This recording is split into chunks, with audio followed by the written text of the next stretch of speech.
This is the second method, that is memorandum joint venture method. This method is used only when no separate set of books are not maintained by the joint venturers. That means each co-venturer will have his own set of books that is maintained for joint venture transactions. In memorandum joint venture account, we need to prepare two ledger accounts in the books of each co-venturer. That is memorandum joint venture account and joint venture with co-venturer account.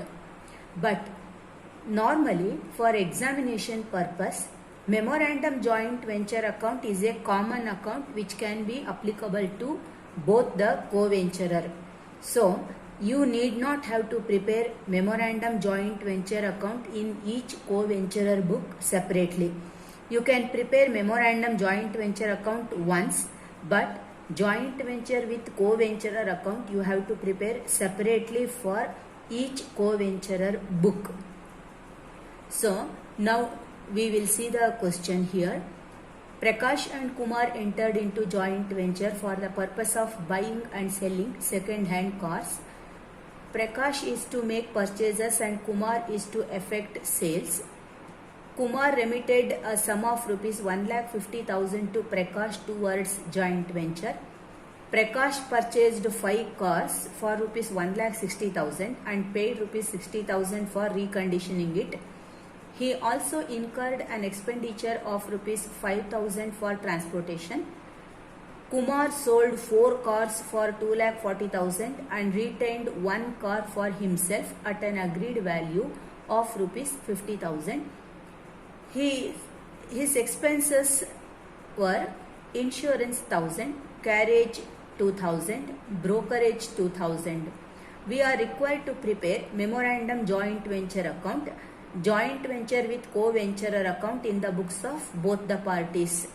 So first, as you are seeing, we have prepared memorandum joint venture account.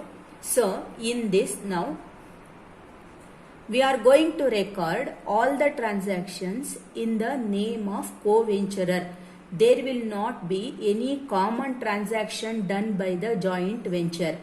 So first, to start, Prakash is to make purchases and Kumar is to effect sales. This is what the agreement. So Kumar has remitted a sum of rupees 1,50,000 to Prakash towards joint venture is the payment made for joint venture to Prakash. Then Prakash purchased 5 cars for rupees 1,60,000. So transactions made by both the persons in joint venture will be recorded as you are seeing in the memorandum joint venture account. First is Prakash has made a purchases of cars for 1,60,000. He paid 60,000 for reconditioning, so that also will be entered in Prakash account. He also incurred for transportation of these cars to the extent of rupees 5,000, also paid by Prakash only. This total amounts to 2,25,000. Further, Kumar sold 4 cars for rupees 2,40,000. So you are seeing to the credit side. Sales made by Kumar for customers amounts to 2,40,000. But he retained 1 car for himself at an agreed value of rupees 50,000. That owned car will be entered separately for rupees 50,000. Further, Kumar expenses are given separately, insurance, carriage and brokerage. All these are entered in Kumar's account to the debit side. As you are seeing, there is no any common transaction made in the joint venture. So if you enter all this and if you close it down this, you are seeing credit side will be more than debit side. It results in 60,000 rupees profit. This is shared equally among both the co-venturers. Memorandum joint venture account method is as such a very simple method. You will not find any difficulty to work for this because no capital will be there, no common transactions will be there. Next we have to prepare first in the books of Prakash. We are preparing joint venture account with Kumar. The name is joint venture with co-venturer. For Prakash, co-venturer is Kumar. So we write the heading like this. But as you are preparing in the books of Prakash, you have to enter the transactions made only by Prakash, not by Kumar. So Prakash transactions are already entered here. You can select only Prakash transactions and post it to this ledger. You can see from the beginning that we have 3 transactions made by Prakash. All the 3 have been transferred exactly to the debit side with the same amount. And he made a remittance.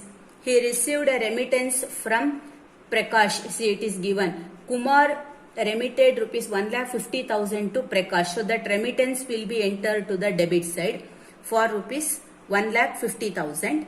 And his share of profit, Prakash share of profit is 30,000, transferred to P&L account. With that, if you close the account, debit side is 4,05,000. The whole amount represents the final payment that is to be brought in by Prakash. He has to brought in 4,50,000 because this will be paid to Kumar. That you can see in the next ledger, that is in the books of Kumar, joint venture with Prakash. So the heading is joint venture with Prakash, but we record only Kumar transactions here. So you can see here Kumar transactions are given. He made several expenditure. Because these are the expenses that he paid, you can write it to his bank account only, all the expenditures. His share of profit is entered for the debit side, and to the credit side, whatever the remittance that is made to Prakash, that will be entered to the credit side, and whatever the sales that he has made to customers to the bank account, whatever the number of cars that he has taken over at an agreed value of 50,000, that is by purchases account. With that much, if you close this account, you are finding credit is more than debit side, and you are having a difference amount of rupees 4,05,000, which represents the final payment that is to be made to Prakash. This represents the memorandum joint venture method, and you can find the solutions very